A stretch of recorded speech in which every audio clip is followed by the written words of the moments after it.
Dans cette vidéo, on va voir comment investir en crowdlending tout en limitant au maximum le cash drag. Je vais te partager mes tableaux de bord sur 7 plateformes et même 8 plateformes avec bien prêté. Je vais te montrer comment j'ai paramétré donc mes robots d'investissement pour essayer de prendre un maximum de prêts tout en respectant bien sûr certains de mes critères. Donc je vais t'expliquer tout ça dans cette vidéo. Alors là, tu te trouves en fait devant un petit fichier que je remplis quasiment quotidiennement avec les sommes qui me restent à investir sur chacune de ces plateformes. Donc ça me permet en fait d'évaluer le cash drag par plateforme et donc je vais te détailler cela. On va commencer directement par la plateforme Debitum. Debitum où j'ai investi donc 3000 €. Tu vois qu'ici il y a eu 83 saisies à mon niveau, donc j'ai un cash drag global de 3,88%. En fait, historiquement, au tout début, j'ai versé de l'argent, ça a mis du temps, voilà, j'avais sollicité le support, j'ai fait quelques adaptations et après derrière, tu vois, je suis à 0, 1 euro, c'est clairement faible et donc sur les 45 dernières saisies, bah, écoute, je suis à 0,09% de cash drag, donc ça c'est parfait. Donc je te montre ici mon tableau de bord, donc je suis à 3151 € et concernant donc ma stratégie d'investissement, elle est ici, je te la partage, donc j'investis sur ABS et notes. Taux d'intérêt, je vais aller chercher globalement du 10% en crowdlending et plus. Investissement maximum 24 mois, je veux vraiment pas aller plus haut, je veux clairement même plutôt cibler du 0 à 1 an. Et puis voilà, un investissement maximum à 300 €. 0,33%, c'est le pourcentage global. Bien entendu, toutes les plateformes que je te présente aujourd'hui versent des intérêts mensuels, c'est pour ça que moi j'investis sur ces plateformes, et donc voilà globalement et paramétrer ce robot là. Alors Debitum, c'est pas une plateforme obligatoirement, hein, je vais te faire ce petit parallèle à chaque fois, c'est pas une plateforme sur laquelle je vais probablement monter dans les semaines et les mois à venir. J'ai 3000 €, ça tourne très bien. Pourquoi? Alors, je ne vais pas aller plus loin, c'est qu'il y a 100% déjà d'investissement en Lettonie, je trouve que c'est un petit peu trop élevé pour moi, parce que j'ai déjà d'autres investissements en Lettonie, j'ai pas envie d'augmenter trop mon exposition sur ce pays-là. Il y a également un prélèvement à la source de 5%, ce qui fait que ça complexifie un petit peu la déclaration, même si c'est faisable. Et puis, ce qui me gêne un petit peu, donc tu vois, il y a peu de cash drag, mais c'est aussi lié au fait que tu as des durées longues hein, sur les investissements. Je peux te montrer ici mes investissements, et le fait d'avoir des durées longues, c'est un petit peu dommage parce que derrière, alors là il y a quand même tu vois du 165 jours, mais souvent on est sur des projets assez longs, à quasiment 2 ans, et ça effectivement 2 ans, alors c'est bien d'un côté parce que ça limite les retours d'argent et donc le cash drag, mais de l'autre côté je trouve que les prêts sont un petit peu longs. Donc moi je préfère globalement des plateformes qui ont plutôt un cash drag aux alentours des 3%, avec des taux intéressants, mais derrière qui ont des prêts courts, même si ça revient, même s'il y a du cash drag, c'est pas grave parce qu'au moins on voit que ça rembourse, et moi j'aime beaucoup ce genre de choses plutôt que de me rendre compte à la fin, au bout d'un an, 2 ans, peut-être que les intérêts ont été versés chaque mois, mais le capital sera peut-être plus en délicatesse. Donc voilà pour la première plateforme. La deuxième plateforme, c'est Esketit. Alors je suis monté récemment à 10 000 € sur cette plateforme.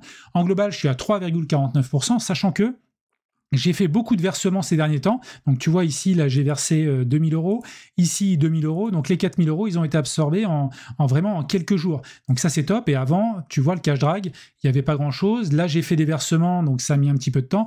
Donc je trouve que Esketit c'est vraiment pas mal. Je suis à 3,49% parce que j'ai fait pas mal de versements, mais je suis certain qu'en vitesse de croisière, après je vais tomber en dessous des 3% si je prenais notamment toutes les dates indépendamment des versements et donc de l'impact, parce que souvent ça met quelques jours à investir. Donc Esketit, plateforme très intéressante, on est aux alentours de 11%. Ce qui est bien, c'est que ça m'amène une diversification en Espagne avec des prêts très courts. Il y a un peu plus rarement des prêts en République tchèque, je vais te montrer ça, qui sont à 6-12 mois, donc ça va. Il y a un marché également secondaire, ce qui fait qu'il y a quand même pas mal de points forts. Donc Esketit, voilà mon tableau de bord, mon nombre de prêts, et puis je vais te montrer mon robot. Alors j'évite à l'investir. Enfin, je sais même pas, j'y vais pas du tout. En Jordanie, j'ai qu'un robot donc sur Ava Fin. Je vais te le montrer d'ailleurs. Je vais l'ouvrir. Je reviendrai après. Donc ça, de toute façon, celle-ci, c'est une stratégie automatique. Ce que je voulais surtout te montrer, c'est des stratégies un petit peu personnalisées. J'en ai fait 5. C'est globalement les mêmes. Et ici, quand tu édites cela, voilà un petit peu mon paramétrage. Le nom de ma stratégie, donc mon portfolio. Bon, après, ça, c'est classique hein, sur les plateformes. Ici, je vais jusqu'à 500 €. Donc là, j'ai un petit travail à faire pour investir globalement le même montant maximum sur chacune des plateformes. Ça, je vais affiner ça avec le temps. Bien entendu, il y a beaucoup de travail hein, de paramétrage des robots, mais après, quand ça roule, ça roule. Taux d'intérêt entre 9 et 99%, le délai maximum 1 an. Donc ça me plaît bien hein, d'être maximum 1 an. Voilà les pays que j'ai listés. Et puis derrière, voilà, les paramétrages classiques. Donc voilà globalement pour Escatit. Bien sûr, si tu as des questions, hein, n'hésite pas à me le dire en commentaire. Et d'ailleurs, si tu veux découvrir une des plateformes que je te présente aujourd'hui, je te mettrai des petits liens affiliés en description qui, pour la plupart, te donnent un bonus à l'inscription. Et en parallèle, bien sûr, en les utilisant, tu soutiens ma chaîne et ça me permettra, bien sûr, de faire encore et encore chaque semaine des vidéos les plus qualitatives possible. On passe maintenant à Income Marketplace, plateforme sur laquelle je ne vais pas obligatoirement beaucoup investir à l'avenir. Je vais t'expliquer pourquoi. J'ai mis 2000 €, donc je teste hein, avec un cash drag très très faible, mais le cash drag ne fait pas tout. Alors tu vois, hein, j'ai commencé à investir le 3 janvier, donc il n'y a pas si longtemps que ça, il y a un peu plus, quasiment 2 mois. Donc à partir du investissement initial, tu vois, c'est parfait. J'ai pas rajouté d'argent, donc ça a été absorbé assez rapidement par le robot que je vais te montrer. Pourquoi je vais pas aller obligatoirement plus loin? Parce que premièrement, c'est des taux voilà, à 10%, c'est pas exceptionnel, même si je suis sur Peerberry, il y a des taux plus faibles, mais il y a d'autres avantages. Les prêts sont relativement longs, de 5 à 6 ans, et derrière, tu n'as pas de marché secondaire. Donc ça, c'est un problème. Donc je vais te montrer ici, je suis à quasiment 2000 €, mais je commence déjà à retirer un petit peu d'argent de cette plateforme. Donc j'ai cet investissement. Mon robot, il est là. Donc je te laisse regarder le paramétrage. Donc je vais de 10 à 15%, je vais de 0 à 18 mois globalement. Mais ce qui me gêne un petit peu, alors je crois que le robot, peut-être qu'il n'a pas marché. Voilà, il y a peut-être quelque chose oui, qui ne va pas ici dans ce que j'affiche. Mais quoi qu'il en soit, là où ça me gêne, c'est que mes investissements, regarde le temps restant, 5 ans, 2 ans. On a ici 5 ans, 4 ans, donc ça me paraît beaucoup trop en fait par rapport à ce type de plateforme, même s'il y a des taux voilà, ils sont globalement un petit peu plus que 10%, 9%, 11,5%, 10%, voilà, mais ce qui me gêne c'est vraiment quand c'est trop long, même s'il y a des intérêts mensuels, j'aime pas trop, parce que est-ce qu'on a la certitude que ça soit remboursé au final? Après des plateformes où on voit qu'il y a 80% de prêts courts et 20% de prêts longs, je suis prêt à prendre le risque, ça arrive, mais sur celle-ci, voilà, pour l'instant, je suis pas obligatoirement fan des divers éléments, et donc ce qui fait que je vais pas obligatoirement renforcer mes positions sur cette plateforme. Mintos, là j'ai commencé à investir il y a pas très longtemps. Donc j'ai mis 2000 € au départ, j'ai rajouté 1000 € d'ailleurs récemment. Pour l'instant, cash drag très faible, c'est parti, hop là, c'est parti très très rapidement les investissements, donc je suis assez faible. Je vais vous montrer également mon paramétrage sur la plateforme. Hop, tiens, c'est marrant. Donc voilà mon tableau de bord, 3000 €. J'ai disponible donc 15,93 €, donc ils vont être investis rapidement. Et vis-à-vis de mes critères d'investissement, vous allez voir cela, ça met un petit peu de temps. Donc voilà, ma stratégie est là. Et ce que j'ai fait, je crois que pas mal utilisent cela. Hein. Évidemment, je découvre un petit peu comme beaucoup certaines plateformes. Ici, ce que j'ai fait, c'est que j'ai sélectionné d'abord un risque de plateforme au-delà de 7,1%. Et puis, j'ai rajouté pas mal de critères. Donc, c'est vrai que Mintos est hyper bien foutu, entre guillemets, avec beaucoup de descriptions, des organismes de prêt, de pas mal de choses. En termes de taux d'intérêt, j'ai pris entre 11 et 20%, et j'ai pris une durée maximum. Alors, au début, je me suis fait un petit peu avoir, j'ai mis 0,12 mois, mais en fait, là, l'idée, c'est d'aller cibler notamment des sociétés de prêt en Espagne qui ont un indice de risque au-dessus de 7% et avec des prêts assez courts. Donc maintenant, on va passer à la plateforme suivante, Peerberry. Alors Peerberry, j'ai beaucoup travaillé sur cette plateforme depuis quelques temps. J'avais investi 25 000 €. Je suis en train de baisser parce que le robot d'investissement n'arrivait pas à prendre suffisamment rapidement les liquidités. Donc du coup, je devais investir régulièrement manuellement parce que c'est possible. Il y a d'autres plateformes qui ne le permettent pas. Mais Peerberry reste quand même un gros acteur très sécurisant. Certes, les taux sont un petit peu faiblards sur la plateforme maintenant parce qu'ils les ont baissés, mais après c'est le gage, je trouve, de la qualité, c'est vraiment sérieux. Ils ont vraiment souffert à certains moments, mais ils ont remboursé tous leurs prêts. D'ailleurs, je précise qu'il y a 0% de pertes et de défauts sur les plateformes que je présente aujourd'hui. Bien sûr, les performances passées ne préjugent pas des performances futures. Et donc Peerberry, aujourd'hui, je suis à 15 000 €. J'ai baissé pas mal mes investissements, mais les intérêts tombent chaque mois, donc ça c'est parfait. Et concernant mes robots, alors il y a pas mal d'astuces à connaître sur Peerberry. Il faut absolument créer les 5 stratégies. Donc là, j'en ai bien 5. Deuxièmement, il faut également éviter de les modifier régulièrement parce que si on les modifie, la date de dernière modification rentre en compte, et ce qui fait qu'on sera moins prioritaire par rapport à quelqu'un qui a une stratégie qui a déjà 6 mois s'il ne l'a pas modifié. Donc là, je vais modifier, mais je ne vais pas valider. Donc bien sûr, dans ce paramétrage-là, écoutez, il y a pas mal de critères à aller chercher. Moi, j'évite tout ce qui n'a pas de garantie de groupe, bien sûr. Je retire l'immobilier, puis après, j'investis sur tous les prêts. Je vais chercher les prêts à partir de 8%. La plupart du temps, on va chercher du 9%. Après, j'ai un petit boost parce que je suis au-dessus de 10 000 euros, donc je suis à 9,5. 9,5, ça me va. Ça compense le risque par rapport peut-être à d'autres plateformes comme Swapper, dont on parlera tout à l'heure, où le risque est plus important. On est sur des taux à 12, 13%. Donc voilà, même bien prêté. Donc l'idée, c'est de trouver un équilibre et d'investir un petit peu des sommes sur plusieurs plateformes. Donc voilà, globalement, donc n'oubliez pas de paramétrer les 5 stratégies sur Peerberry, c'est hyper important.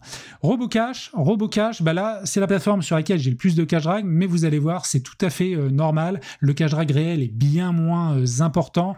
Donc, j'ai un cash drag de 91 sur 91 jours de 5%, mais j'ai énormément réinvesti ces derniers temps et j'ai rajouté beaucoup de liquidités qui impactent énormément ces chiffres-là.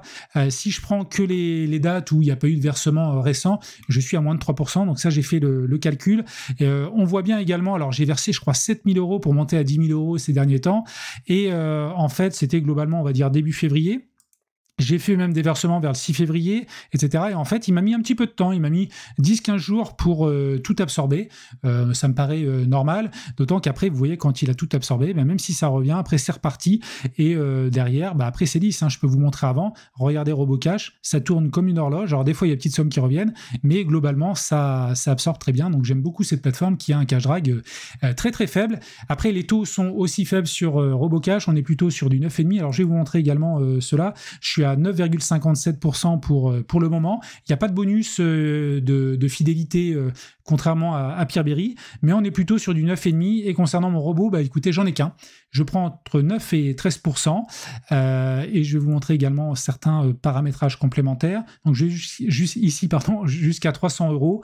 Des prêts, alors là, j'ai mis très large parce qu'il y a beaucoup de prêts courts, il y a beaucoup de remboursements, même si les prêts sont longs. Donc, j'ai été quand même assez large. Il faudrait peut-être que je réduise un petit peu. Et alors, c'est vrai que quand on va chercher des taux un petit peu plus longs, les taux sont...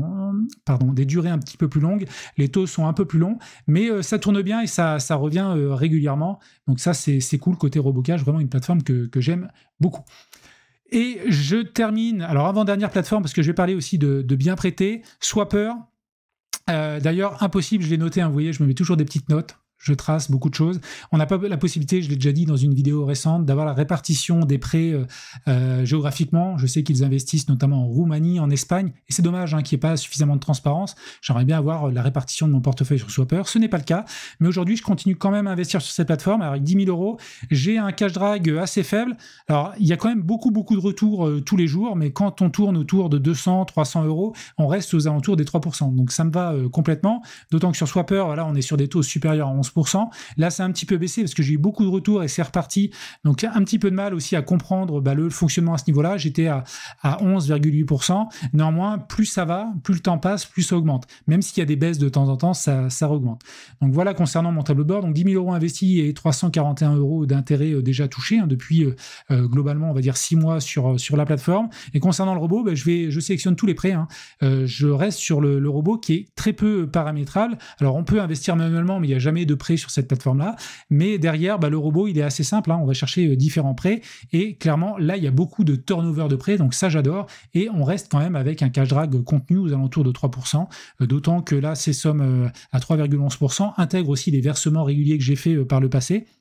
Si je vous montre ici, j'avais fait des versements. Donc, évidemment, quand il y a des dépôts, il y a un peu de cash drag. Mais après, quand on est en vitesse de croisière, écoutez, ça tourne pas mal. Je sais que je vais descendre en dessous des 3% pas à pas. Et donc, ça, c'est une bonne chose sur cette plateforme. Et je termine donc concernant bien prêter. Je vous rappelle, si vous voulez découvrir certaines de ces plateformes, je mettrai des petits liens affiliés en description. D'ailleurs, avant d'aller plus loin sur bien prêter, moi personnellement, dans ma stratégie globale, j'aime bien expliquer ce genre de choses. Cette vidéo, elle est un petit peu fouillie, mais j'aime bien vous partager pas mal de choses. Esketti, donc je vais rester aux alentours de 10 000 euros. Debitum, comme je vous l'ai dit tout à l'heure, je ne vais pas augmenter. Donc ma stratégie, elle va tourner autour d'Esketti à 10 000 euros. Peerberry, aux alentours de 15 000, 18 000 euros. Là, je retire un petit peu pas à pas. L'idée, c'est de me concentrer sur 15 000 euros parce que je sais qu'aux alentours de 15 000 euros, le robot, il me réinvestit à peu près 500 euros par jour. Et avec les retours d'investissement, je sais que ça va prendre cette masse-là, surtout qu'avec les 5 stratégies paramétrées. RoboCash, je vais rester aux alentours de 10 000 euros. Swapper également. Et puis, bien prêté, écoutez, je suis un petit peu plus haut sur bien prêté. Je suis aux alentours de 20 000 euros. Voilà, donc ça tourne très bien sur bien prêté. Pas de retard, pas de défaut. Je sais que certains, voilà, ils voient des inconvénients. intéressant. Après, aujourd'hui, voilà, il y a certains manques effectivement sur la plateforme, je trouve, en termes de détails, notamment sur la présentation des plaquettes. Néanmoins, c'est une plateforme qui tourne clairement super bien depuis maintenant un peu plus d'1 an et demi que je suis dessus. Donc ça tombe tous les mois également. Ce qui est intéressant sur cette plateforme, c'est que je vais avoir vraiment un retour un peu plus précis où j'aurai vraiment eu un retour des intérêts du capital dans à peu près 6-7 mois. Vous voyez les retours que j'aurai notamment en juin et en juillet. Donc ça va être très intéressant. Si je fais notamment les 6 prochains mois avec tous les retours prévus, ben écoutez, j'aurai notamment cette partie bleue là du capital qui a déjà été remboursé qui devrait dépasser la partie verte du capital qui est investi et qui est à recevoir. Donc c'est ça le but, d'avoir du turnover, parce que mine de rien, sur bien prêté, sur les plateformes que je présente, l'idée c'est d'aller chercher voilà, des investissements avec des durées plutôt courtes, enfin maximum 1 an et demi globalement en moyenne, plus court que du crowdfunding immobilier pour avoir plus de liquidité d'une part, et également s'assurer que ça rembourse régulièrement. Donc c'est ça la cible. Et concernant donc mon robot sur bien prêté que j'utilise maintenant, j'investis quasiment plus en manuel. Le robot prend quasiment tout, et après bien sûr si le prêt m'intéresse pas, je l'annule. Je prends à partir du A, voire jusqu'au A++, de 6 mois à 18 mois, sachant que la plupart du temps, je suis plutôt entre 0 et 12 mois. J'évite l'immobilier, qui ne me plaît pas trop, et puis j'évite également, voilà, c'est mon choix, les projets prom-up. Après, le reste, voilà, je regarde aussi si le projet me plaît, mais globalement, j'investis voilà, sur tous les projets donc, qui correspondent à ces critères. Voilà globalement ce que je pouvais vous partager. N'hésitez pas à partager vos retours d'expérience sur chacune de ces plateformes, donc 7, hein. Vous voyez, c'est beaucoup. L'idée, moi, sur cet écosystème-là, c'est de faire le tri, de rester sur, comme j'ai dit, sur 4 plateformes, donc Esketit, Peerberry, Robocash, Swapper. La 5e, c'est bien prêté, donc ça correspondra au crowdlending. Bon, j'intègre le crowdfactoring de bien prêté dans ce crowdlending.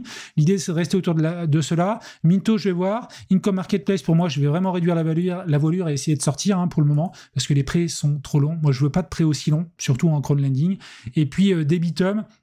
Le problème, c'est que voilà, c'est l'exposition un petit peu trop en Lettonie, durée quand même assez longue dessus, et le prélèvement à la source de 5%, ce qui fait que là, je vais plutôt laisser tourner les 3 000 €, essayer de réduire sur Income Marketplace, et voilà un petit peu ma stratégie globale. Bien sûr, j'affinerai ça pas à pas, je vous le partagerai, et ce qui est intéressant derrière, c'est qu'en parallèle du crowdfunding immobilier, écoutez, sur ce mois de février 2025, globalement, mes revenus de crowdlending vont être quasiment, alors un petit peu inférieurs au crowdfunding immobilier, mais quasiment similaires.